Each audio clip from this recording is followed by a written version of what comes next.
ఇప్పుడు ఈ రోజుల్లో ఏంటంటే it's only confine to slogans, గుళ్ళు బయట రాస్తారు ధర్మో రక్షతి రక్షతః అని. అంటే మీరు మంచిని పాటిస్తే, ధర్మం చేస్తే అది మిమ్మల్ని రక్షిస్తుంది, మీకు వెనక్కి తిరిగి వస్తుంది ఏదో ఫామ్ అని.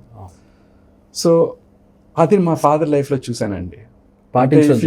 నేను పాటించడం చూశాను, దానికి రివార్డ్స్ రావడం కూడా చూశాను. ఓకే, అంటే మనం ఎవరికైనా ఫలితం ఆశించకుండా మంచి చేస్తే అది ఏదో ఒక ఫామ్లో మీకు తిరిగి వస్తుంది.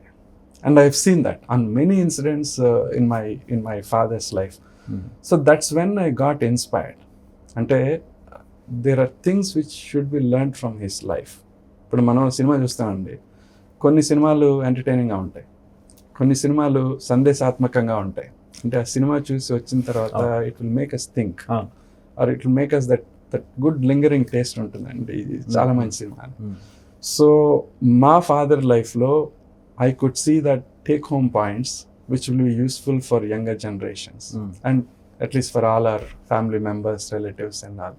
So that is the inspiration behind bringing out this book and Nilvettu Nijayati anedi, just to showcase his honesty and his life experiences.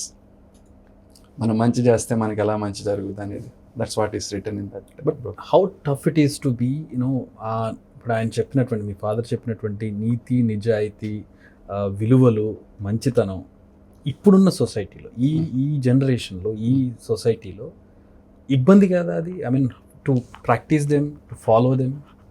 అంటే society compel you to leave them somewhere.